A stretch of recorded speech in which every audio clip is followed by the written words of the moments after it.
था 2 न्यूटन, दूसरी बॉडी का वेट था 10 न्यूटन। सही है। और ऑप्शन मतलब पॉइंट्स गिवन थे। पहला पॉइंट लिखा हुआ था कि दोनों बॉडी जो हैं, पहला पॉइंट लिखा हुआ था कि 10 न्यूटन बॉल जो है वो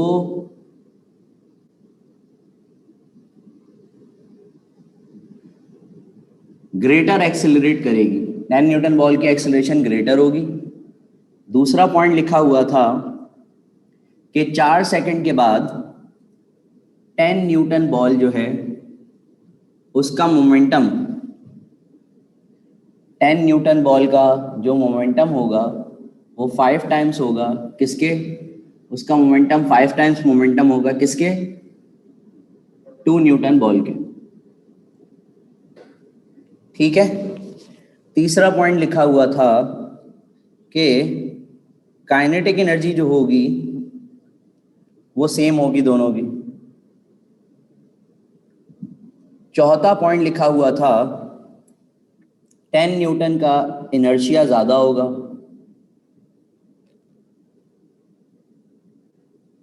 एज 2 न्यूटन। अब मुझे बताइए आप लोग इन क्वेश्चंस को देखकर कौन कौन सी स्टेटमेंट सही नजर आ रही हैं। मुझे बताइए, अगर आप दो बॉल्स को या दो बॉडीज को डिफरेंट मासेस वालों को ड्रॉप करवाएं, चाहे वो इतनी सी हो चाहे वो इतनी हो, आप हाईएस्ट पॉइंट पे दोनों की इनिशियल वेलोसिटी को 0 लेते हैं, तो क्या आप ये नहीं कहेंगे ये भी एक्सेलरेशन ड्यू टू ग्रेविटी से नीचे आएगी, ये भी एक्सेलरेशन ड्यू टू ग्रेविटी से नीचे आएगी? कहते हैं या नहीं? कहते हैं या नहीं?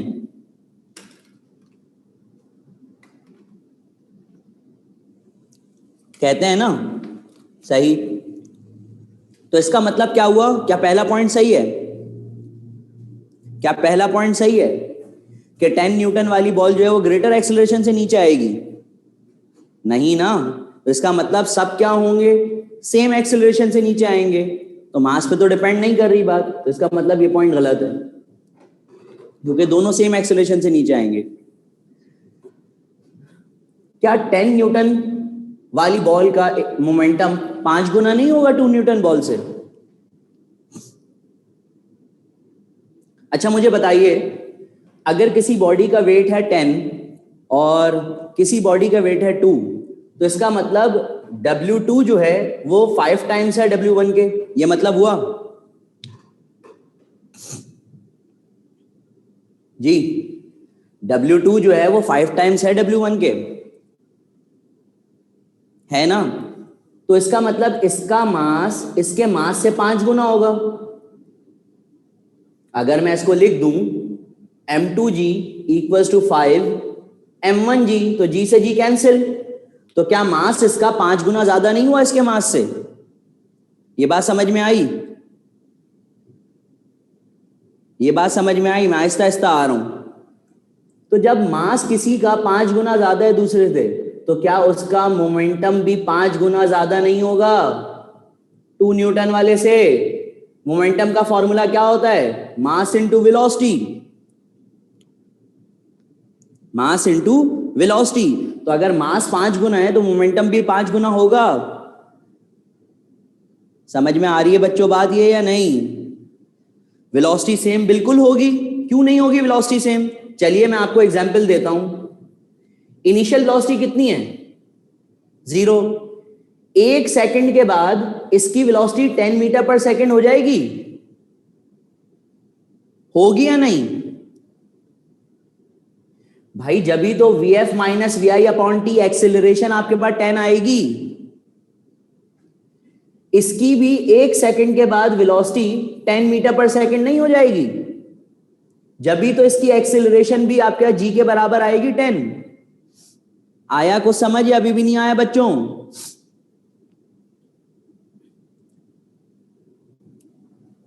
समझ में आया ये आप लोगों को पॉइंट? अगले दूसरे सेकंड में, यानी कि एक और सेकंड गुजरने के बाद, क्या 1 सेकंड और गुजरने के बाद 10 से इसकी वेलोसिटी 20 नहीं हो जाएगी? इसकी वेलोसिटी 10 से 20 नहीं हो जाएगी? जब भी तो 20 माइनस 10 क्या आएगा? 10 मीटर पर सेकंड स्क्वायर। ये पॉइंट समझ में आया?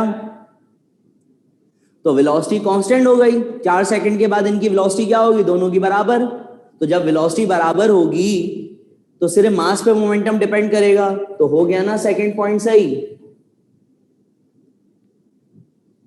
ठीक है, अब आइए जरा काइनेटिक एनर्जी भी बात करते हैं। भाई काइनेटिक एनर्जी कैसे सेम होगी? जब उनकी वेलोसिटी सेम है तो हाफ एम वी स्क्वायर, तो वेलोसिटी कांस्टेंट, तो काइनेटिक एनर्जी मास पे डिपेंड करेगी या नहीं? तो क्या दोनों का मास सेम है? क्या दोनों का मास सेम है? डिफरेंट है ना, तो इसका मतलब काइनेटिक एनर्जी सेम नहीं होगी। इनर्शिया का फॉर्मूला होता है एम आर स्क्वायर, तो जिसका मास ज्यादा उसका इनर्शिया ज्यादा, तो 10 न्यूटन का इनर्शिया ज्यादा ही होगा ना, तो ये पॉइंट भी सही है। तो आंसर क्या बनेगा? सिर्फ 2 and 4 ओनली। समझ में आ गई ये बात? अब समझ में आ गई ये बात? अब बेटा काइनेटिक एनर्जी सेम इसलिए नहीं होगी क्योंकि वेलोसिटी सेम है, तो मास तो डिफरेंट है ना दोनों के। तो जब मास डिफरेंट है तो काइनेटिक एनर्जी सेम कैसे हो सकती है?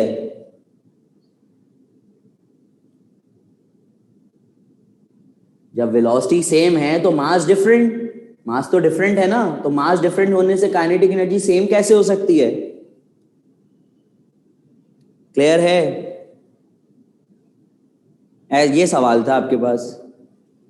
2457 बोलें।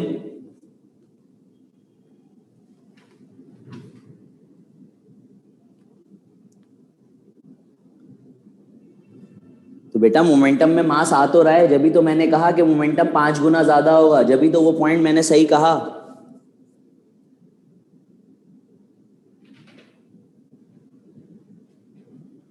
ठीक है, चलें, तो अब क्लियर हो गया ना ये सवाल? आगे बढ़ते हैं।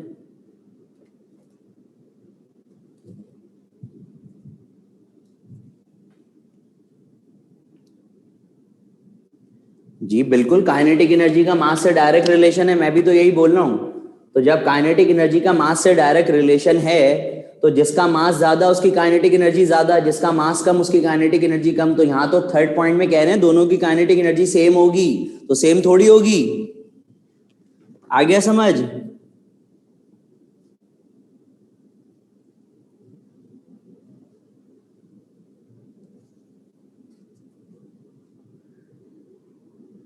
2457 बेटा rate of change of velocity is called acceleration ना। तो क्या जिसका मास ज्यादा होता है और जिसका मास कम होता है, जिसका मास ज्यादा होता है जिसका मास कम होता है, तो क्या उनकी आप एक्सेलरेशन डिफरेंट लेते हैं फ्री फॉल केस में? क्या आप उनकी एक्सेलरेशन डिफरेंट लेते हैं? नहीं ना। तो इसी यही तो मैं समझा रहा हूं कि शुरू के 3-4 उन्होंने टाइम भी दिया हुआ है 4 सेकंड में, हो सकता है उसके बाद उनकी टर्मिनल वेलोसिटी अटेन हो जाए, लेकिन 4 सेकंड में उनकी वेलोसिटी दोनों की क्या रहेगी? सेम रहेगी या नहीं? अब हो गया समझ में? आ गई ये बात? क्लियर है? आगे बढ़ें। चलिए नेक्स्ट।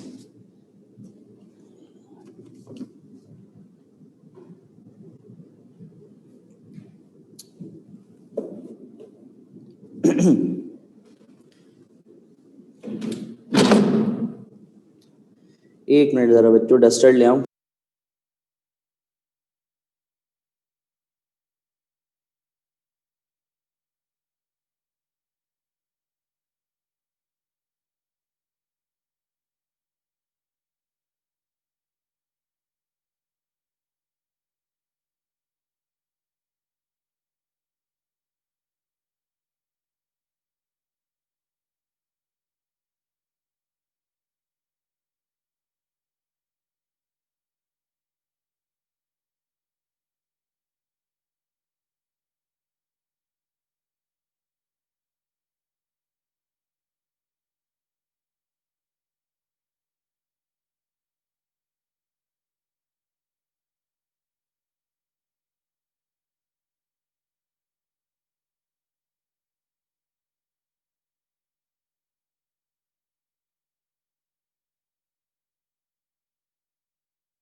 जी बच्चों, बेटा 2 न्यूटन कैसे आया? कौन सा 2 न्यूटन?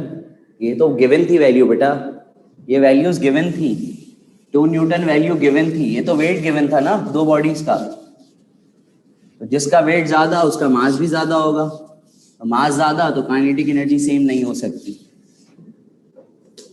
ठीक है, आगे सुने। और डबल सेंटेंसेस वाले, डबल ऑप्शन वाले सवालात में डिस्कस कर लूँ आप लोगों से। अच्छा, इसको तो डिस्कस करने की जरूरत नहीं है ना कि अगर एक बीम ऑफ लाइट जो है वो एंटर हो रही है रेयर से डेंसर मीडियम में, तो पूछा हुआ था कि उसकी वेवलेंथ चेंज होगी, एम्पलीट्यूड चेंज होगा, डायरेक्शन चेंज होगी, फ्रीक्वेंसी, ये 4 ऑप्शन थे। और पूछा हुआ था कि कौन सी प्रॉपर्टी चेंज नहीं होती। कौन सी प्रॉपर्टी चेंज नहीं होती इन 4 में? Amplitude, direction, wavelength, frequency. बिल्कुल सही। हमने पढ़ा था ना कि जब लाइट एक मीडियम से दूसरे मीडियम में एंटर होती है, सही, जब लाइट एक मीडियम से दूसरे मीडियम में एंटर होती है। अब जरा मैं इस पॉइंट को थोड़ा सा समझा दूं। इस टाइप के 2 सवाल थे, इस टाइप के 2 सवाल थे, सुनिएगा गौर से।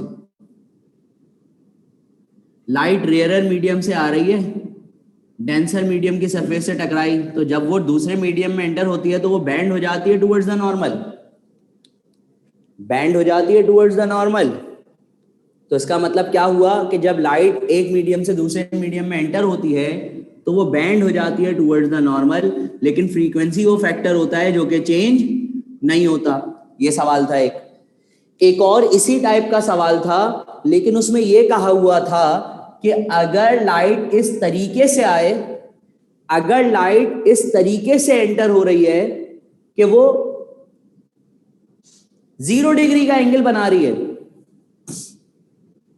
कि वो 0 डिग्री का एंगल बना रही है, तो फिर क्या होगा? और उसमें ऑप्शन में फ्रीक्वेंसी गिवन ही नहीं थी। मैं आपको बता देता हूं वो सवाल भी कि उसमें क्या क्या चीजें मेंशन थी। उसमें था amplitude, speed, wavelength, direction. Amplitude, speed, wavelength, direction, ये 4 चीजें गिवन थी। एक सवाल तो ये था जिसमें ये पूछा हुआ था कि कुछ एंगल बनाते हुए आ रही है तो दूसरे मीडियम में एंटर होगी तो फ्रीक्वेंसी सेम रहेगी। और एक सवाल ये था कि वो जो लाइट एंटर हो रही है, when a beam of light goes from rarer to denser medium like glass and has an angle of incident equal to 0 degree, angle of incident कितना कह रहे थे? 0 डिग्री। तो क्या मतलब हुआ इस बात का कि अब लाइट ऐसे नहीं आ रही, ऐसे आ गई। ये नॉर्मल की लाइन होती है ना, तो अगर इसी तरीके से लाइट एंटर हो जाए तो जब लाइट ऐसे एंटर होगी तो कहां बैंड होगी, वो कहां मूव करेगी? अवे कहीं पे भी नहीं, तो ऐसे ही स्ट्रेट गुजर जाएगी या नहीं? जी बच्चों, ये पॉइंट समझ में आया? जब कोई लाइट किसी एंगल से आएगी, जब उसका कुछ ना कुछ एंगल ऑफ इंसिडेंस बन रहा होगा, तो एंगल ऑफ रिफ्रैक्शन में चेंजिंग आएगी, सही है ना? लाइट बैंड हो जाती है टुवर्ड्स द नॉर्मल। लेकिन अगर लाइट नॉर्मल से ही बिल्कुल पैरेलल आ जाए, यानी कि 0 डिग्री का एंगल बनाते हुए, तो अब क्या होगा? बैंडिंग नहीं होगी ना, तो क्योंकि नॉर्मल की लाइन है ना, वो नॉर्मल की तरफ बैंड हो सकती है ना नॉर्मल से अवे जा सकती है, क्योंकि हमने तो ये पढ़ा है ना कि वो या तो नॉर्मल की तरफ जाएगी या तो नॉर्मल से अवे मूव करेगी। अब वो आई नॉर्मल पे रही है तो एज इट इज गुजर जाएगी। तो इस सवाल का आंसर क्या था कि इस कंडीशन में डायरेक्शन चेंज नहीं होगी। समझ में आया बच्चों? समझ में आया? सही। तो ये सवालात मैंने इसीलिए दिए थे आप लोगों के कॉन्सेप्ट बिल्ड करने के लिए। अच्छे सवालात थे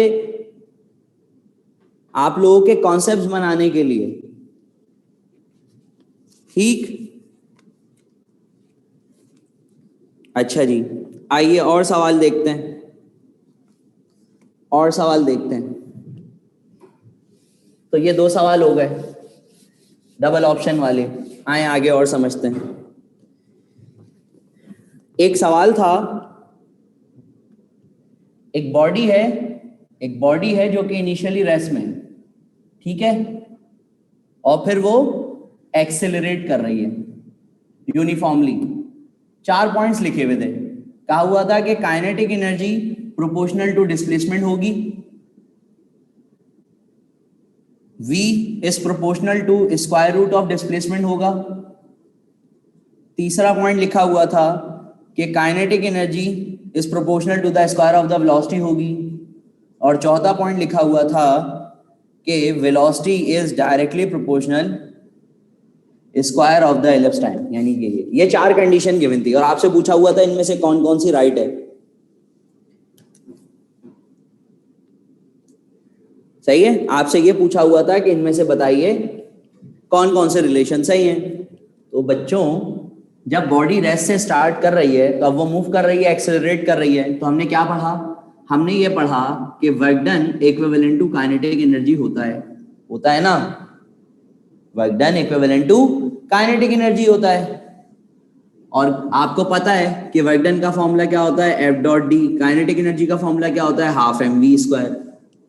सही है, अब सारे रिलेशन देखते जाएं, आपको ऐसे क्लियर हो जाएंगे। Kinetic energy is proportional to displacement, ये पूरी काइनेटिक एनर्जी है, डिस्प्लेसमेंट के प्रोपोर्शनल है। सही है ये पॉइंट। ये kinetic energy is directly proportional to displacement, बिल्कुल सही पॉइंट है ये। सही है। V is directly proportional to root S, displacement. यहां मैंने D लिख दिया, चलिए S लिख दूं, आप लोगों को कंफ्यूजन ना हो। ये तो क्या velocity is directly proportional to the root S नहीं आ रही? ये भी सही है। Kinetic energy is proportional to the V square, ये तो सभी को पता है कि काइनेटिक एनर्जी का formula half M V square होता है, तो काइनेटिक एनर्जी वेलोसिटी के स्क्वायर के डायरेक्टली प्रोपोर्शनल होती है। ठीक, अगर मैं यहां पर डिस्प्लेसमेंट को, ये जो फॉर्मूला है F dot S equal to half M V square, body initially किस हालत में? रेस्ट में, तो मैं डिस्प्लेसमेंट को हाफ ए टी स्क्वायर भी लिख सकता हूं। मैं डिस्प्लेसमेंट को हाफ ए टी स्क्वायर भी लिख सकता हूं, क्योंकि इनिशियली बॉडी रेस्ट में है, तो वी आई टी 0 हो गया, हाफ ए टी स्क्वायर। तो क्या velocity directly proportional to T square है? नहीं, velocity square is directly proportional to T square, यानी कि velocity is directly proportional to T आएगा, स्क्वायर खत्म, सामने रूट आ जाएगा, तो टी के बराबर। तो ये पॉइंट गलत है ना। तो सिर्फ कौन से पॉइंट सही थे? 1, 2 एंड 3। जी बच्चों, समझ में आया ये? समझ में आया ये सवाल?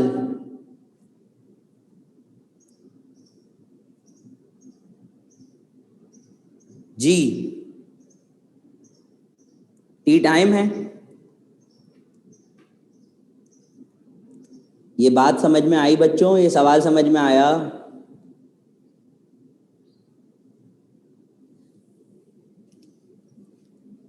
मैंने हर पॉइंट आपको समझा दिया कि कौन कौन से सही है और कौन सा गलत था, तो यही आंसर था। ठीक है, मैं आ रहा हूं बेटा, मुझे 5 नहीं पता कौन सा 5 है।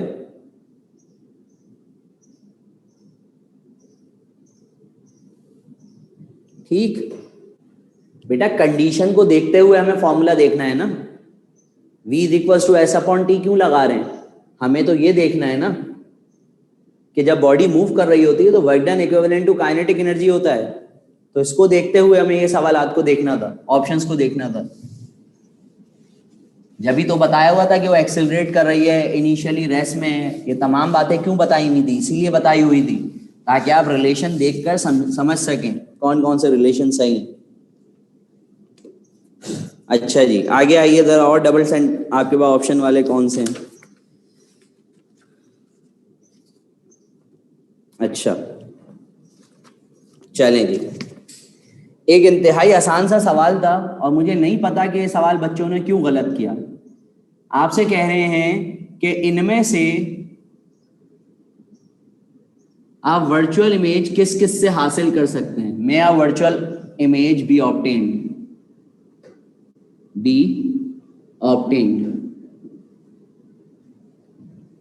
मे a virtual image be obtained? पहले में लिखा हुआ है प्लेन मिरर, दूसरे में लिखा हुआ है भाई कॉन्वेक्स लेंस, तीसरे में लिखा हुआ था कॉनकेव लेंस।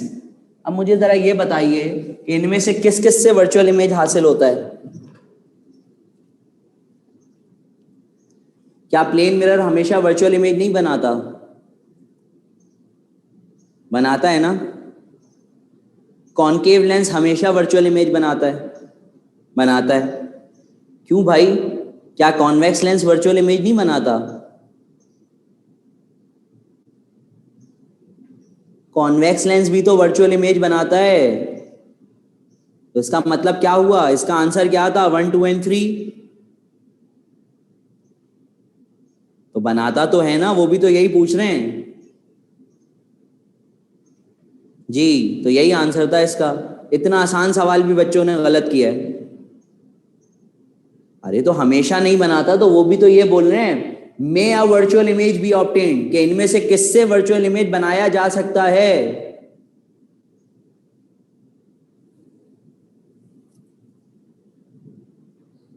सही। ये थोड़ी बोला हुआ है कि हमेशा वर्चुअल इमेज बनाता है। ठीक है, अब आइए एक और सवाल। ये सवाल मॉर्निंग के तमाम ग्रुप्स में टेस्ट हो चुका है और ये सवाल सिर्फ 7% बच्चों ने सही करा है। यानी कि अगर मैं 7% बच्चों की बात करूं तो 1000 बच्चों ने टेस्ट दिया है तो सिर्फ 70 बच्चों का ये सवाल सही है। अब वो भी उन्होंने सही करा है या तुक्का मारा है मुझे नहीं पता। सही है ना। अब वो उनका तुक्का लग गया है या उन्होंने लॉजिक से करा है मुझे नहीं पता। ये जो सवाल अब मैं पूछ रहा हूँ सिर्फ 7%, क्योंकि मॉर्निंग में भी हो चुका है टेस्ट, इवनिंग में भी एक ग्रुप में हो चुका है। एक से मुराद यानी कि 3 ग्रुप एक रूम में हो चुका है। तो ऑलमोस्ट अगर मैं रफली भी बताऊं तो 7% का मतलब अगर 1000 बच्चों ने टेस्ट दिया है तो सिर्फ 70 बच्चों का ये सवाल सही है और वो भी मुझे नहीं पता कि उन्होंने अपनी लॉजिक से करा है या बस तुक्का लग गया उनका। सही है ना। गूगल से देख के किया होगा। अच्छा जी, सही। सवाल ये है कि एक इंक्लाइन प्लेन है, सही, और एक ऑब्जेक्ट को एक आदमी पुल कर रहा है फोर्स F से, और एक्सेलरेशन जो है इस कंडीशन में कितनी है? 3 मीटर पर सेकेंड स्क्वायर। कह रहे हैं कि उसके बाद उसने इस फोर्स को 3 गुना बढ़ा दिया, तो बताइए एक्सेलरेशन पे क्या इफेक्ट पड़ेगा। और ऑप्शन गिवन है कि वो डिक्रीज हो जाएगी, ऑप्शन गिवन है कि वो इंक्रीज हो जाएगी, तीसरा ऑप्शन गिवन है कि वो सेम रहेगी, और चौथी बात ये कही हुई है कि वो 3 गुना हो जाएगी, ट्रिपल हो जाएगी। और ऑप्शंस क्या क्या है मैं बता दूं। ऑप्शंस लिखे हुए थे 1, 2 एंड 3 ओनली। बी लिखा हुआ था 1 एंड 3 ओनली। सी लिखा हुआ था 2 एंड 4 ओनली। डी लिखा हुआ था 4 ओनली। और ई लिखा हुआ था नन। जी बच्चों, क्या आंसर है इसका? याद होगा आप लोगों को तो।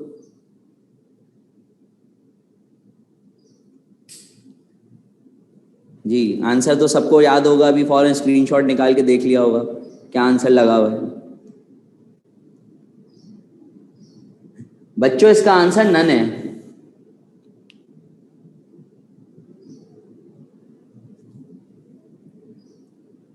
क्यों नन है?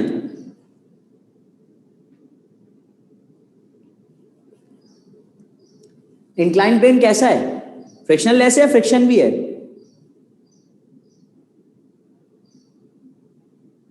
बताएं। फ्रिक्शनल लेस है या फ्रिक्शन भी है?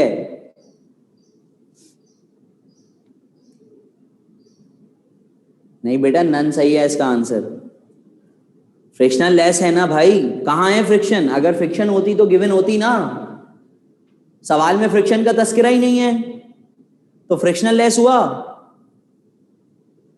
तो जरा मुझे फ्रिक्शनल लेस का फॉर्मूला बताइए इंक्लाइन प्लेन पर एक्सेलरेशन निकालने का।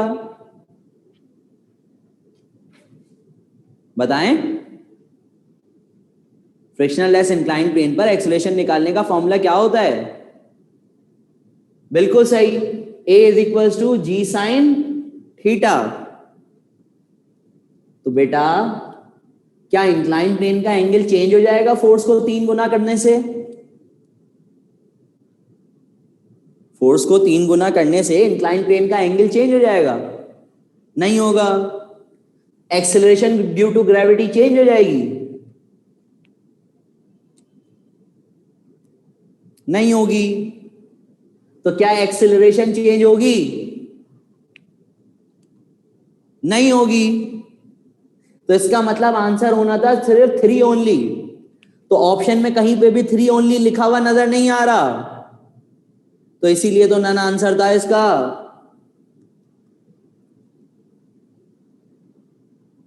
सिर्फ 7% बच्चों ने सही करा है ये सवाल।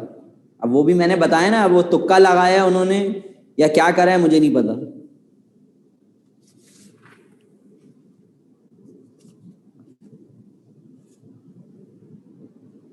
सही। आइए और एक और सवाल।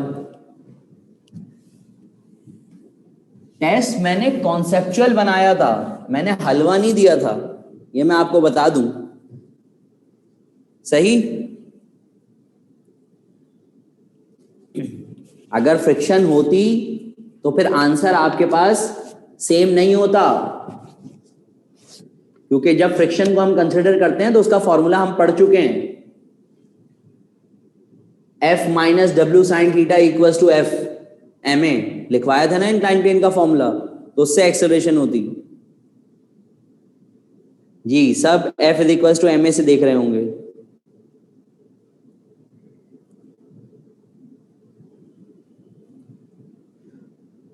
टू 315 बेटा, उस सवाल में मैंने ये कहा था कि अगर कोई बॉडी इंसिडेंट एंगल बनाए ऐसा जो कि 0 डिग्री हो, तो ये नॉर्मल की लाइन लाइट ऐसी लाइट आ गई, तो नॉर्मल की लाइन से जब बिल्कुल पैरेलल आ रही है तो एंगल ऑफ इंसिडेंट 0 डिग्री बन गया।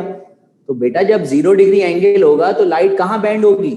ना नॉर्मल की तरफ जा सकती है ना नॉर्मल से अवे, तो ऐसी स्ट्रेट चली आएगी ना, तो इसलिए डायरेक्शन में कोई डिफरेंस नहीं था, ये बताया था मैंने उस सवाल में। ठीक है बच्चों, आइए एक और सवाल समझते हैं।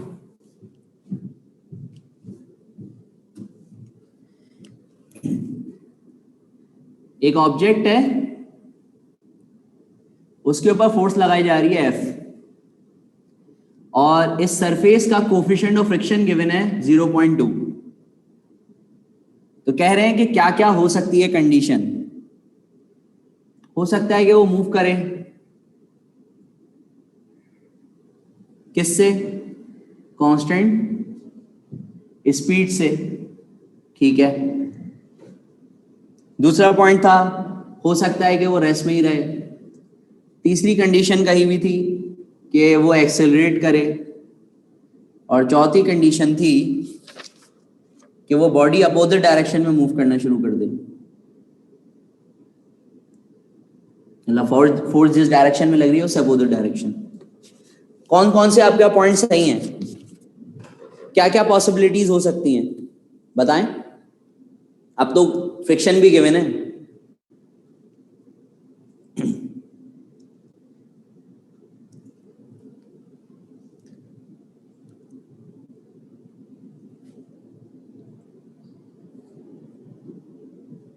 शुरू के तीनों सही हैं या नहीं? शुरू के तीनों सही हैं या नहीं? बेटा 4 कैसे हो सकता है? जिस डायरेक्शन में फोर्स लगाएंगे उसके अपोजिट डायरेक्शन में बॉडी मूव कर जाएगी। भाई आपने फोर्स लगाई, बॉडी जो है वो फिर कांस्टेंट स्पीड से मूव करना शुरू कर दी। हो सकता है, बिल्कुल हो सकता है। आप जो ये फोर्स लगा रहे हो वो कम हो, इतनी कम हो कि वो इस फ्रिक्शन फोर्स को ओवरकम ही ना कर पाए, तो बॉडी रेस्ट में रहेगी। रहेगी या नहीं? सही। दूसरा पॉइंट भी सही है, पहला भी सही हो गया, दूसरा भी सही हो गया। और में एक्सेलरेट का मतलब, अब जब आप फोर्स लगा रहे हैं, बॉडी इनिशियली रेस्ट में, रेस्ट से आने के बाद फिर वो मूव कर रही है तो एक्सेलरेशन शुरू हो गई, एक्सेलरेशन प्रोड्यूस हुई, बाद में वो कांस्टेंट अगर वेलोसिटी हो जाएगी तो एक्सेलरेशन 0 हो जाएगी। लेकिन एक्सेलरेट स्टार्टिंग में तो करेगी या नहीं? स्टार्टिंग में तो एक्सेलरेट करेगी या नहीं? रेस्ट से किसी वेलोसिटी में आ गई तो एक्सेलरेशन हो गई। सही है। रेस्ट वाली बात फिर समझाऊं बेटा, इतनी आसान सी बात। अगर आपके सामने कोई बहुत ही भारी सी चीज मौजूद है, सही है, इतनी भारी है कि आप उसको हिला भी नहीं सकते, उसके ऊपर आप फोर्स लगाते रहें तो वो हिल ही नहीं सकती, तो क्या मतलब हुआ? आप जो फोर्स लगा रहे हैं बॉडी ने डिस्प्लेसमेंट करी? नहीं। उसकी वजह क्या है कि आप अपनी फोर्स से उसकी फ्रिक्शनल फोर्स को नहीं बढ़ा पा रहे, क्योंकि जब फोर्स लगाने वाली फ्रिक्शनल फोर्स को ओवरकम करेगी तो बॉडी मूव करेगी ना। आया समझ या नहीं? तो इसलिए ये तीनों पॉइंट सही थे। ठीक है, ये वो डबल्स आपके पास ऑप्शन वाले सवालात थे जो मैंने आपसे डिस्कस कर लिए। अब मुझे बताइए और कौन कौन से सवालात जो आप लोगों को प्रॉब्लम कर रहे थे। चलिए मैं खुद बता देता हूँ कुछ सवालात, तो मुझे पता है जो आप लोगों को टेंशन हो रही होगी, मैं बता रहा हूँ।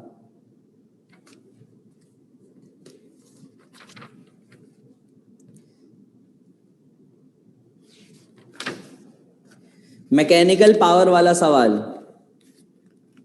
गन वाला, मैं बता रहा हूं। मैकेनिकल पावर वाला सवाल, गन वाला सवाल, दोनों बता देता हूं। हालांकि इतने आसान सवाल थे वो भी, और मैकेनिकल पावर वाला सवाल तो इतना आसान था और पता नहीं क्यों नहीं हुआ। मैकेनिकल पावर वाला एक सवाल था, तो भाई पावर का फॉर्मूला फोर्स इनटू वेलोसिटी होता है या नहीं? तो फोर्स एज इट इज, क्या आप वेलोसिटी को at नहीं लिख सकते? क्या वेलोसिटी आपके यहाँ एक्सेलरेशन अपॉन टाइम नहीं होती? तो f एज इट इज, क्या एक्सेलरेशन को आप f अपॉन m नहीं लिख सकते? खत्म सवाल, ये था आंसर। मैकेनिकल पावर वाले का ये था आंसर।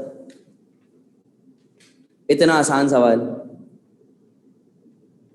सवाल क्या था? सवाल सिर्फ ये पूछा हुआ था कि एक्सप्रेशंस गिवन थी, ऑप्शंस में इस टाइप के ऑप्शंस गिवन थे और पूछा हुआ था मैकेनिकल पावर इनमें से किसके बराबर होगी,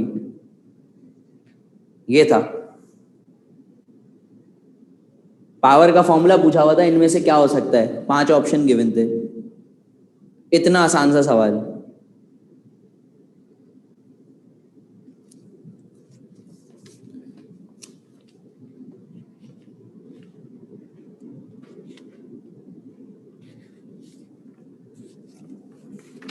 ठीक है बेटा, आप ऑप्शन को देखते हुए बनाएंगे ना, आप कुछ भी पुट करते रहे, इसके अलावा कोई ऑप्शन बनेगा ही नहीं। आप एफ को एम ए पुट कर दें, टी को वी को एज इट इज रखें, तो एम ए वी बन जाएगा, एम ए वी कोई ऑप्शन ही नहीं है।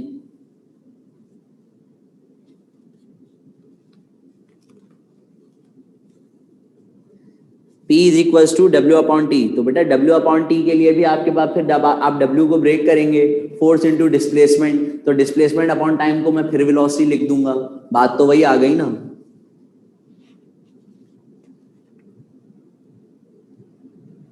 जी सही है, हाँ सही है, ये तरीका भी सही है। आपको जो ऑप्शंस गिवन थे, आप इनके यूनिट्स को सॉल्व करके देख लें, जिससे पावर का यूनिट बन जाएगा वही आंसर हो जाएगा। ये भी सही था तरीका, लेकिन उसमें आपने सारे ऑप्शंस को सॉल्व करके देखा होगा। जी जी, डायमेंशन से भी कर सकते हैं, बिल्कुल कर सकते हैं, बिल्कुल कर सकते हैं, डायमेंशन से भी कर सकते हैं। हैं v is equal to A upon T कैसे लिखा, ये भी पूछेंगे, ये पूछेंगे आप लोग मुझसे। v is equal to A upon T,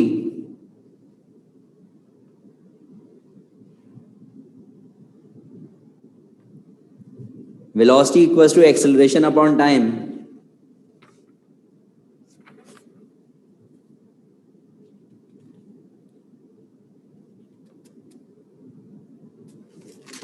उल्टा लिख दिया मैंने, ये कह रहे हैं आप लोग, sorry. Acceleration equal to V upon T, चलें फिर पूछ सकते थे। अच्छा जी, कौन सा कह रहे हैं आप लोग, गन वाला सवाल कह रहे हैं? मैं क्या बता देता हूँ गन वाला सवाल।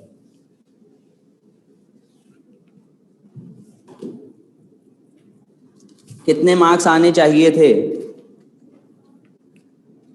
60% प्लस अगर मार्क्स आए हैं तो अच्छे हैं। 60% प्लस।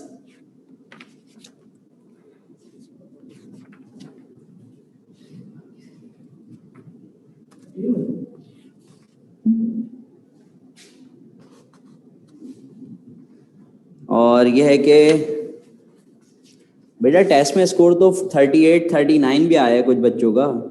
अब मुझे याद नहीं किसका आया है।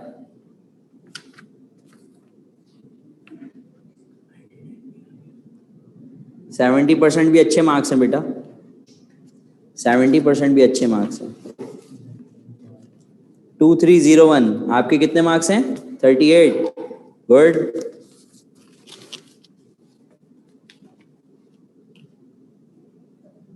38 मार्क्स, अभी तक 38 मार्क्स हाईएस्ट हैं 2301 के।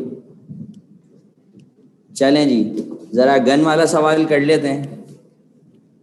सवाल में था बेटा कि गन जो है वो 240 बुलेट्स फायर कर रही है। कितने? पर मिनट। 1 मिनट में 240 बुलेट्स को फायर कर रही है। किस स्पीड से? 360 किलोमीटर पर आवर। कन्वर्ट कर लेते हैं 5 और 18, तो आ गया 100 मीटर पर सेकेंड। ठीक है, 100 मीटर पर सेकेंड।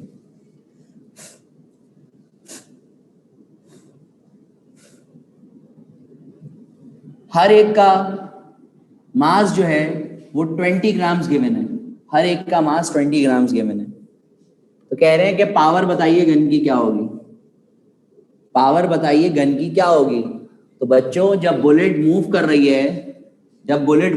है, तो पावर का फॉर्मूला होता है वर्क डन अपॉन टाइम, और work done equivalent to kinetic energy हो जाएगा। क्योंकि जब कोई चीज मूव करती है तो हम वर्क डन को किसके इक्विवेलेंट ले लेते हैं? काइनेटिक एनर्जी के। तो अब बचा क्या था? कुछ भी नहीं, सिर्फ आप लोगों को मास निकालना था टोटल। देखें कैसे निकालेंगे। 240 बुलेट्स, हर बुलेट का मास है 20 ग्राम, तो मल्टीप्लाई बाय 20 करेंगे, क्योंकि पर मिनट कितनी बुलेट्स फायर हो रही हैं? 240। तो मास तो टोटल का लेंगे ना, तो 240 मल्टीप्लाई बाय 20 ग्राम्स में डिवाइड बाय 1000 कराएंगे ताकि किलोग्राम में मास आए। तो ये आ गया टोटल मास जितना 240 बुलेट्स का। आगे क्या लिखा हुआ है? We square. वी है कितना? 100। 100 के स्क्वायर का मतलब 100 इंटू 100। डिवाइड में बचेगा 2 इंटू टाइम कितना है? पर मिनट का मतलब 60 सेकेंड्स। बचा क्या? कर लें सॉल्व। 1 3 से 3 जीरो कैंसिल। सही है। 2 1 जा 2 10 जा 6 1 जा 6 4 जा 400 आंसर। इतना आसान सवाल था, इतना आसान सवाल था जी। बेटा जब हाइट पे मूव कर रहे होते हैं तो work done equivalent to potential energy लेते हैं। टाइम कैसे आया? पर मिनट गिवन था बेटा, पर मिनट।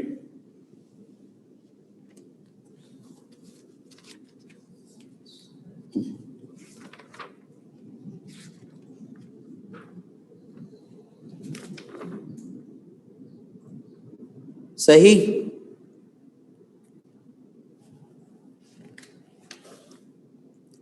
और बताएं।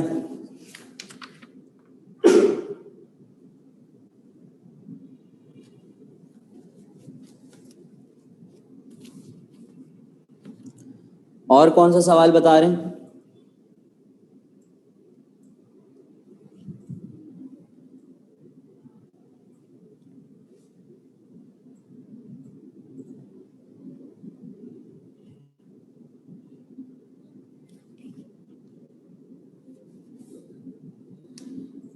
अच्छा जी, एक सवाल ये भी था कि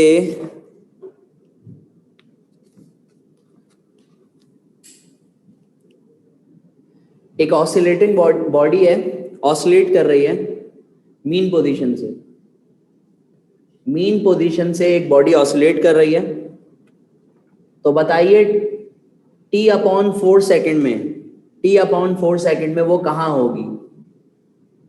एक में पूछा हुआ था कि वो एक्सट्रीम पोजीशन पे होगी, बी में कहा हुआ था कि वो मीन पोजीशन पे होगी, सी पे कहा हुआ था वो बियॉन्ड मीन होगी, और डी में कहा हुआ था कि वो बिटवीन एक्सट्रीम और मीन होगी।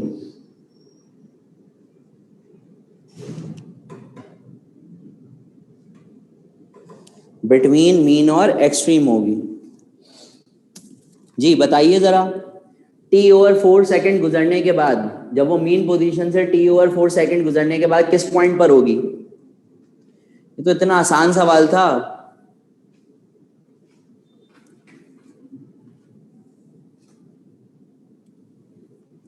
अरे भाई एक्सट्रीम पे होगी ना।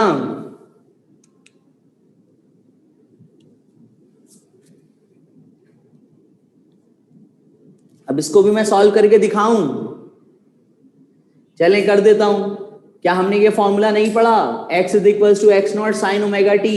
जब बॉडी मीन से मूव करती है तो साइन ओमेगा टी लगाते हैं, लगाते हैं जी। यही फॉर्मूला लगता है या नहीं?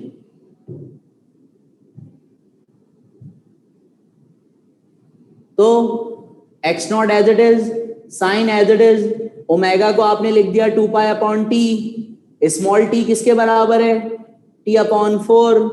टी से टी कैंसिल, 2 से 4 cancel, x naught as it is, sine pi by 2 बचा। तो भाई पाई बाय 2 90 होता है, तो साइन 91 होता है। तो डिस्प्लेसमेंट किसके बराबर आ गई? एम्पलीट्यूड के। डिस्प्लेसमेंट किसके बराबर आ गई? एम्पलीट्यूड के। एम्पलीट्यूड किसको बोलते हैं? ये पेंडुलम की मीन पोजीशन, ये पेंडुलम की एक्सट्रीम पोजीशन। तो क्या मीन पोजीशन से लेकर एक्सट्रीम पोजीशन तक का फासला एम्पलीट्यूड नहीं कहलाता? तो टी ओवर 4 सेकेंड में बॉडी कितनी डिस्प्लेसमेंट कवर कर रही है? एम्पलीट्यूड जितनी। तो मीन से जब वो एम्पलीट्यूड डिस्प्लेसमेंट कवर करेगी तो वो एक्सट्रीम पोजीशन पे आ गई ना।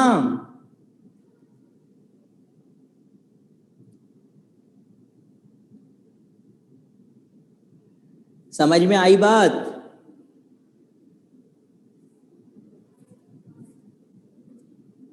क्लियर हो गया? यही आंसर था इसका, मैंने आपको सॉल्व करके भी दिखा दिया।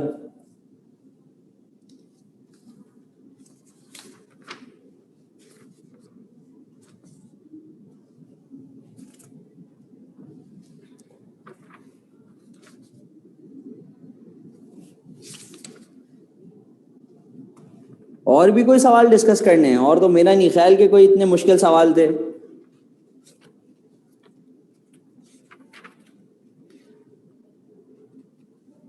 अगर सॉल्व ना करें तो जब भी कर सकते हैं, इसमें क्या मसला है? मेरे ख्याल से कुछ बच्चों ने बगैर सॉल्व करे ही आंसर मार्क कर दिया होगा।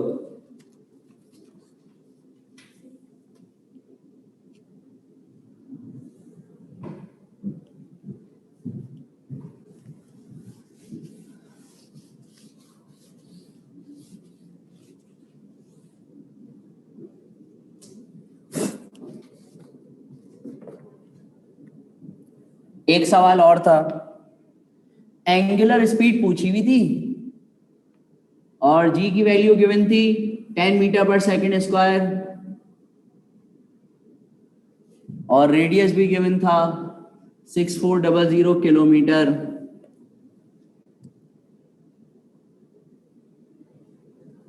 तो बच्चों स्पिनिंग फ्रीक्वेंसी का फॉर्मूला याद नहीं है क्या आप लोगों को?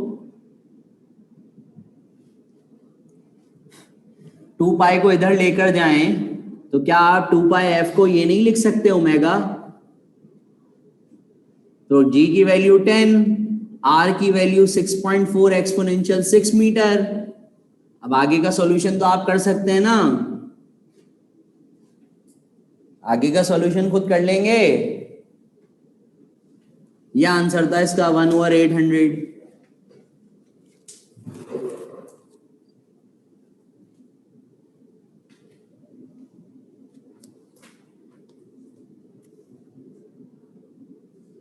ये पेयर ऑफ फोर्सेस वाला सवाल भी आप लोग मुझसे करवाएंगे सॉल्व? बच्चों क्या हो गया, चैप्टर नंबर 2 के अंदर मैंने इस टाइप का सवाल भी करवाया है।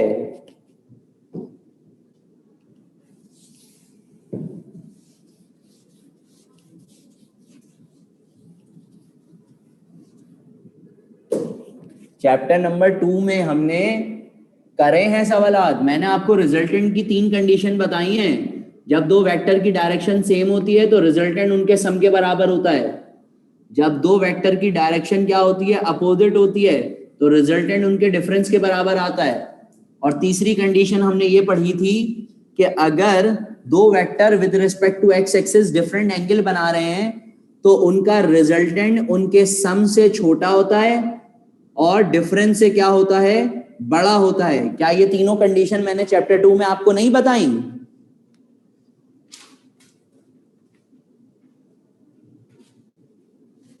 बताई थी ना ये तीनों कंडीशन, जब दो वेक्टर की डायरेक्शन सेम हो। सही है? अब सुने गौर से। तो सवाल ये था कि इन पेयर ऑफ फोर्सेस में से कौन सी फोर्स रिजल्टेंट 14 नहीं देगी? रिजल्टेंट 14 नहीं देगी। नहीं का बोला, अच्छा कैन प्रोड्यूस, सॉरी। कौन सी पेयर ऑफ फोर्स इसमें से 14 रिजल्टेंट दे सकती है? कौन सी पेयर ऑफ फोर्सेस इसमें से 14 रिजल्टेंट दे सकती है? तो अप्लाई कर दें, अप्लाई करें। इन दोनों का सम 8, आंसर सम से छोटा होना चाहिए या तो सम के बराबर होना चाहिए। 14 तो इससे बड़ा है, हो ही नहीं सकता। 7 + 6 13 नहीं हो सकता। 5 + 5 नहीं हो सकता। इसको देखें, इसका सम क्या आएगा? 30। सही है, सम से छोटा है। सही है, ये पॉइंट तो हो गया क्लियर। डिफरेंस कितना आएगा? डिफरेंस आएगा 20। तो आंसर डिफरेंस से बड़ा होना चाहिए, ये तो डिफरेंस से भी छोटा है, तो ये आंसर ये भी नहीं हो सकता। अब इसको देखिए, सम 40, डिफरेंस 0, 40 से छोटा है, 0 से बड़ा है, यही आंसर था।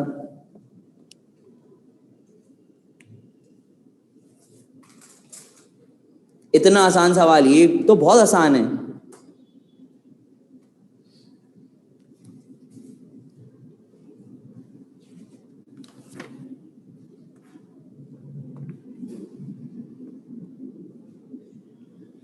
ठीक है, क्लियर है?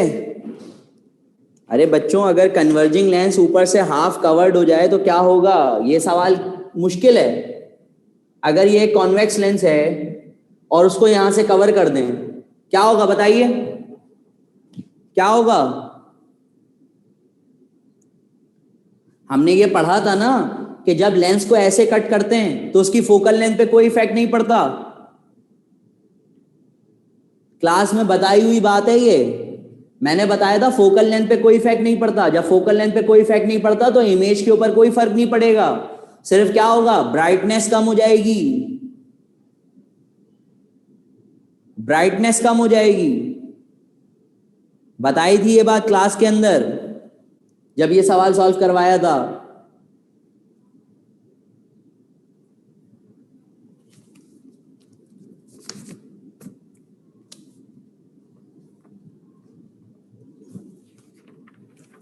बस हो गए सारे सवाल जो मुश्किल मुश्किल थे।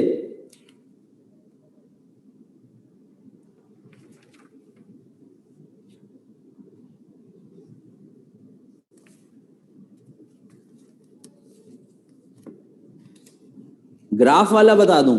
अच्छा, बता देता हूं। हालांकि ग्राफ वाला सवाल मुश्किल नहीं था, सुन लें फिर भी। अच्छा, एक सवाल और सुने जरा। ये था कि अगर दो साउंड वेव्स हैं, उनके एम्पलीट्यूड सेम है, एक ही डायरेक्शन में मूव कर रही हैं, लेकिन वो आउट ऑफ फेस हैं, तो उनका एम्पलीट्यूड क्या होगा?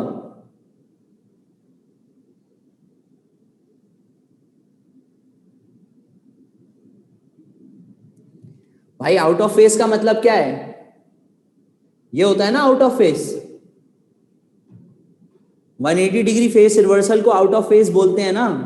तो जब दो वेव्स आउट ऑफ फेस होंगी, तो जब वो सुपर इम्पोज होंगी तो जीरो एम्पलीट्यूड बनाएंगी या नहीं, डिस्ट्रक्टिव इंटरफेरेंस। तो यही आंसर था इसका।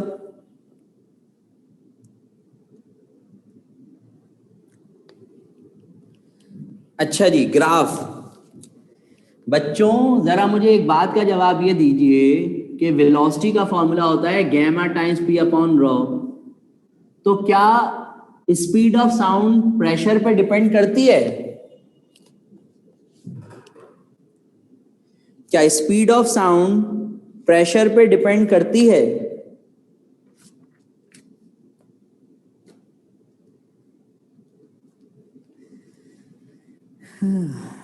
अच्छा, करती है। अगर करती है, अगर करती है तो उसने यहां पे लैप्लास ने प्रेशर को 1 atm क्यों लिया था?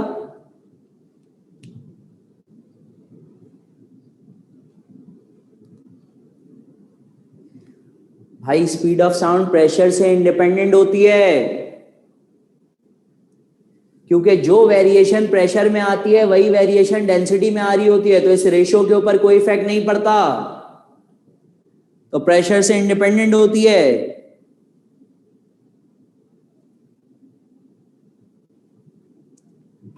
समझ में आ रही है बात या नहीं?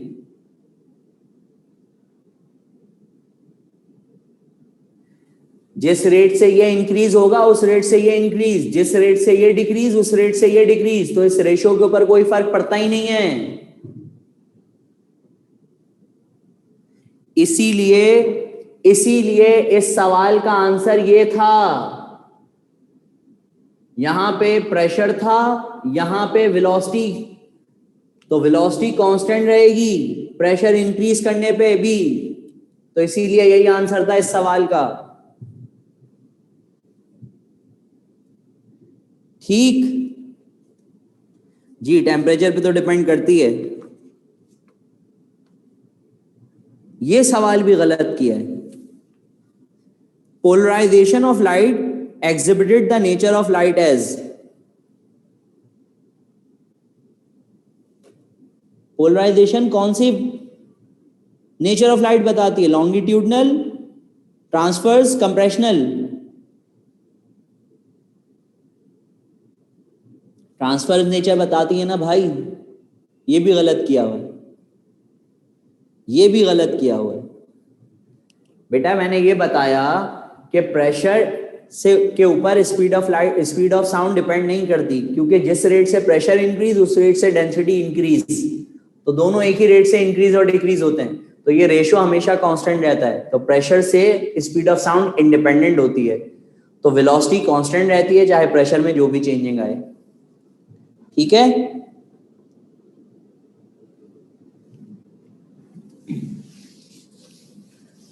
अच्छा जी। लो आज आप लोग से मुझसे पेपर सॉल्व करवाएंगे। मैं सोचा था फ्लूइड डायनामिक्स पढ़ा दूंगा, चलें कल पढ़ा दूंगा।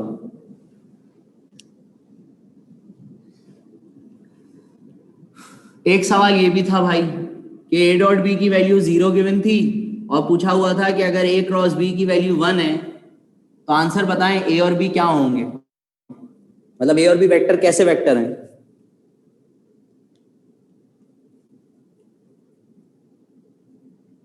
ये डेंसिटी से भी इंडिपेंडेंट होगी। हाँ देखा, अभी भी आंसर गलत आ रहा है सबका इस सवाल का। सब कह रहे हैं दो वेक्टर का डॉट प्रोडक्ट 0, इसका मतलब उनके दरमियान एंगल बनेगा 90 डिग्री। बिल्कुल सही है, और ऑप्शन में लिखा हुआ था कि ये दोनों परपेंडिकुलर होंगे। ठीक है, फौरन यही मार्क करा होगा ना ये देखकर, क्योंकि डॉट प्रोडक्ट 0 कब होता है? हमने प्रॉपर्टीज पढ़ी है कि डॉट प्रोडक्ट दो वेक्टर का 0 जब होता है जब 90 डिग्री होता है। फौरन मार्क कर दिया परपेंडिकुलर। गया सवाल, गया सवाल।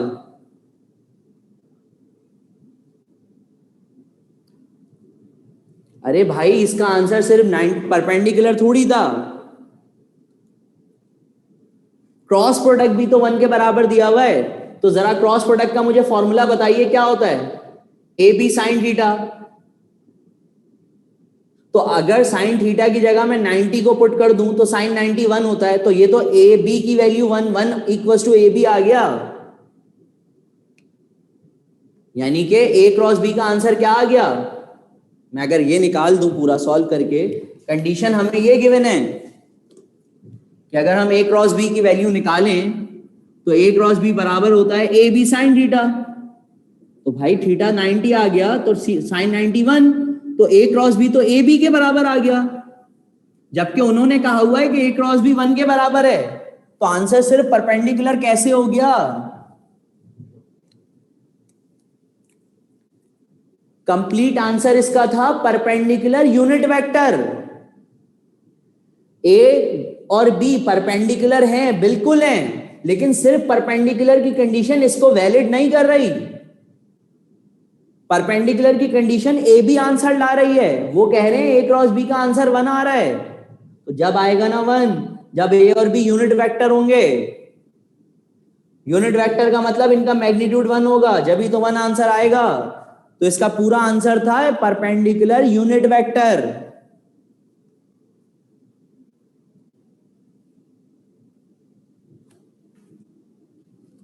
जी हाँ, 2344 कुछ सवालात मैंने सेट के भी दिए थे, मतलब मैंने पेपर उन बुक से बनाया था जिन बुक से अभी तक एनटीएस ने सवालात उठाए हैं।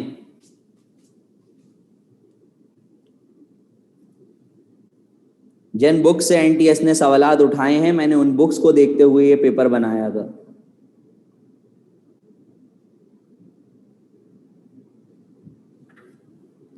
तो ये पेपर ऐसे ही नहीं बना दिया, मेहनत लगी थी, कॉन्सेप्चुअल बनाने में मेहनत लगी थी, ताकि आप लोगों को कुछ नई चीज मिल सके। हलवा नहीं दिया, कॉन्सेप्ट्स बनाने वाली चीजें दी कि आप लोग सोचें, मजा आए आप लोगों को टेस्ट करने में।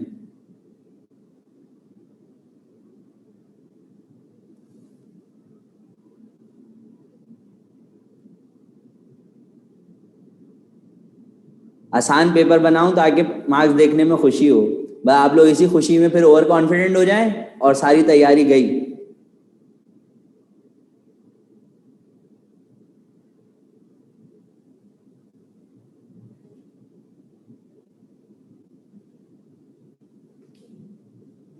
सही।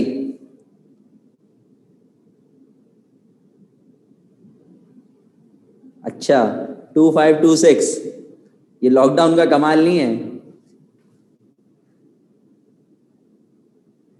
नहीं, मार्क्स कम आते हैं तो डिप्रेशन में नहीं आते हैं, और मेहनत करनी होती है, फिर इंसान सोचता है और मेहनत करें फिर हम। नहीं ना, टेस्ट आसान होता तो आप लोग ओवर कॉन्फिडेंट हो जाते।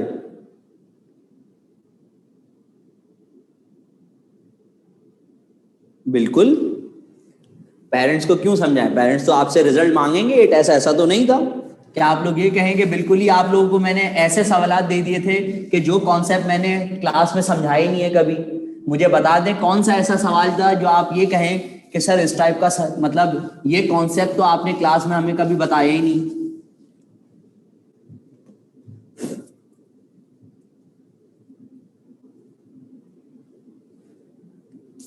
तो मुश्किल थोड़ा था, बिल्कुल था।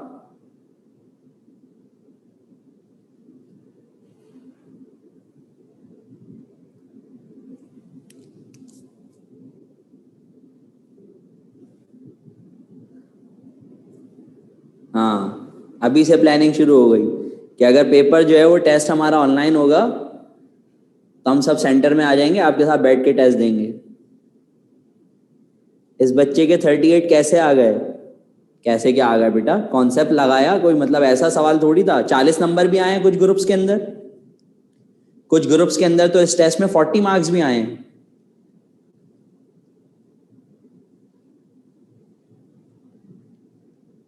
ठीक है बेटा, टेस्ट का सीन अभी कुछ कंफर्म नहीं है, सही है, अभी कुछ कंफर्म नहीं है। देखें, मैं नहीं कह सकता कि 18 कंफर्म है, रुक जाएं थोड़ा, एक आध दिन बाद और थोड़ी सी चीजें आप लोगों को क्लियर होंगी। बता रहा हूं बेटा सवाल वाला। अच्छा, एक सवाल था कि अगर एंगल इंक्रीज करा जाए तो रिजल्टेंट के ऊपर क्या इफेक्ट पड़ता है? As the angle between the two concurrent forces increases,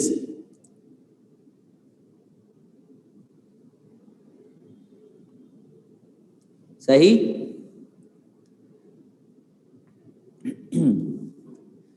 अगर एंगल इंक्रीज करा जाए तो रिजल्टेंट पे क्या इफेक्ट पड़ता है बेटा? रिजल्टेंट का फॉर्मूला क्या होता है? A square plus b square plus 2ab cos theta. तो इसका मतलब रिजल्टेंट में कॉस का फैक्टर आ रहा है ना, कॉस थीटा का फैक्टर आ रहा है। तो मुझे एक बात बताइए, जब आप यहां से एंगल को बढ़ाते जाएंगे तो क्या कॉस की वैल्यू कम नहीं होती जाएगी? होगी या नहीं भाई? कॉस जीरो मैक्सिमम होता है, कॉस जीरो मैक्सिमम होता है, या कॉस 360 मैक्सिमम होता है। तो यहां से जब यहां जाएंगे कम कम कम, समझ में आ रही है मेरी बात? तो जब एंगल इंक्रीज करते जाते हैं तो वैल्यू क्या होती जाएगी? डिक्रीज। तो इसका आंसर सिर्फ क्या था कि अगर एंगल हम बढ़ाते जाएं तो रिजल्टेंट के ऊपर क्या इफेक्ट पड़ता है? कि रिजल्टेंट डिक्रीज होता जाता है।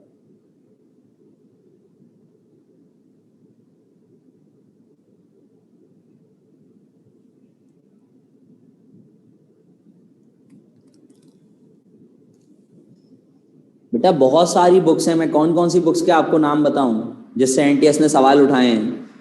कुछ तो ऐसी बुक्स हैं जो आप देख के डर जाएंगी, 2-2 हज़ार पेजेस वाली, 1-1 हज़ार पेजेस वाली बुक्स हैं, उससे भी सवाल उठाए हैं। तो जो आपकी जो बुकलेट बनी हुई है ना फिजिक्स की, जिसमें फर्स्ट ईयर केमिस्ट्री भी है, सेकेंड ईयर केमिस्ट्री भी है, वो बुकलेट भी बहुत मेहनत से बनाई गई है, और वो भी मैंने बहुत सारी डिफरेंट बुक से बनाई है, जिसमें से एनटीएस ने पहले सवालात उठाए हैं। क्योंकि काफ़ी सारी जो है वो एनटीएस ने जो है वो कुछ इंडियन बुक्स को भी फॉलो किया है।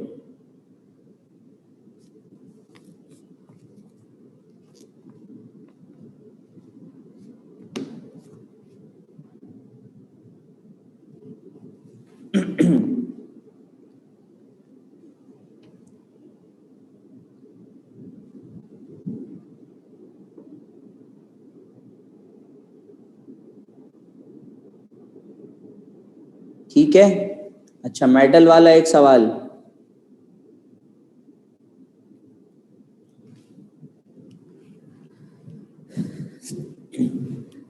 भाई एक सवाल था जिसमें कहा गया है कि मेटल रॉड से साउंड साउंड का तस्करा है। आप लोगों ने इस पे लाइट की लाइट वाली बात लगा दी। मेटल रॉड से साउंड एयर के अंदर जा रही है, मेटल रॉड से साउंड एयर के अंदर जा रही है, तो क्या होगा? आप लोगों ने इस पे लाइट वाली प्रॉपर्टी लगा दी।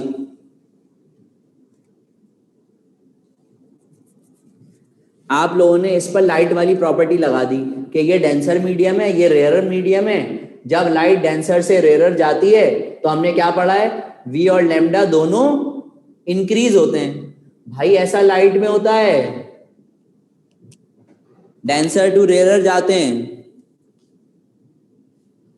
ऐसा तो लाइट में होता है। यहां साउंड के लिहाज से सवाल था, तो मुझे बताइए कि जब वो, और फ्रीक्वेंसी सेम होती है, ये बात तो आपको पता है, फ्रीक्वेंसी सेम होती है।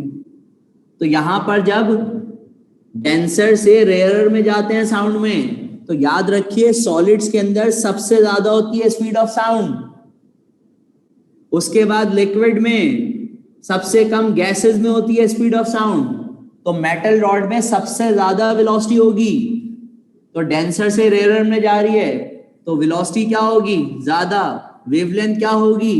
ज्यादा। मेटल रॉड में वेवलेंथ ज्यादा, तो एयर में जा रही है।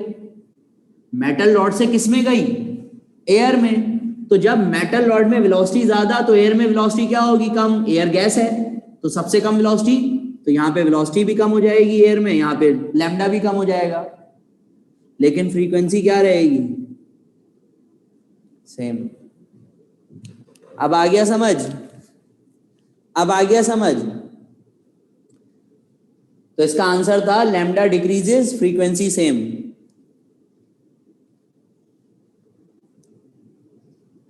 बस हो गए सारे सवाल, अब तो खत्म हो गए।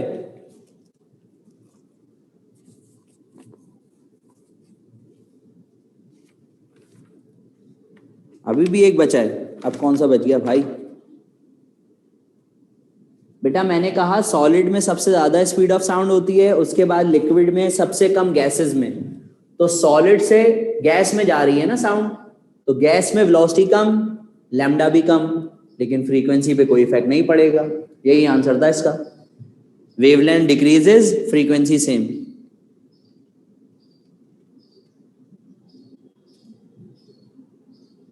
डायरेक्शन वाली बात बेटा मैंने स्टार्टिंग में क्लास के बता दी जी, सिर्फ डिक्रीज होगा। अगर एंगल इंक्रीज होता है तो रिजल्टेंट सिर्फ डिक्रीज हो रहा होता है।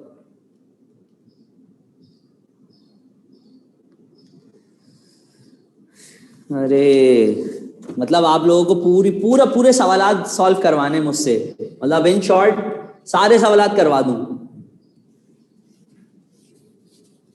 क्योंकि जितने करा दिए अब जो बच गए वो सवाल आ रहे हैं, सर ये करा दें, सर ये करा दें, ये करा दें।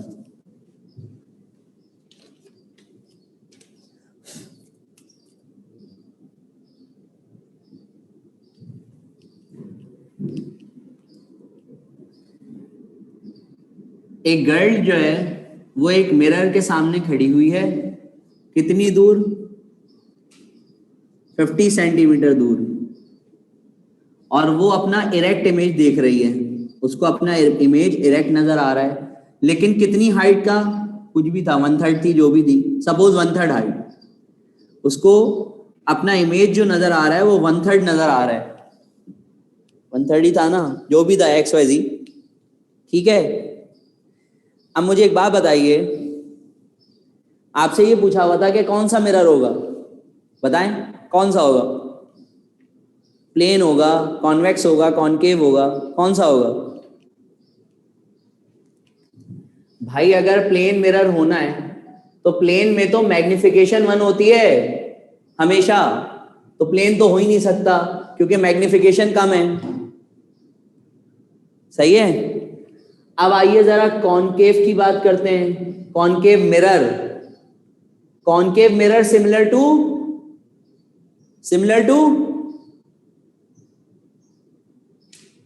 Convex lens. तो मुझे एक बात बताइए, कॉन्वेक्स लेंस जब इरेक्ट इमेज बनाता है तो वो as a magnifying glass behave करता है, और मैग्नीफाइंग ग्लास में हमेशा फिर मैग्निफिकेशन 1 से ग्रेटर होती है, तो यहां लेसर दी हुई है, तो कॉनकेव मिरर भी नहीं हो सकता। कुछ समझ में आई बात? अब बचा क्या? कॉन्वेक्स मिरर या कॉनकेव लेंस। तो कॉन्वेक्स मिरर या कॉनकेव लेंस हमेशा इरेक्ट इमेज बनाता है और हमेशा स्मॉलर साइज का इमेज बनाता है, इसलिए आंसर इसका था convex mirror.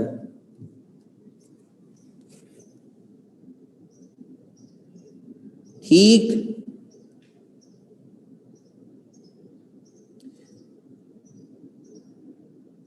A standing wave pattern is formed when the length of string is an integral multiple of dash wavelength.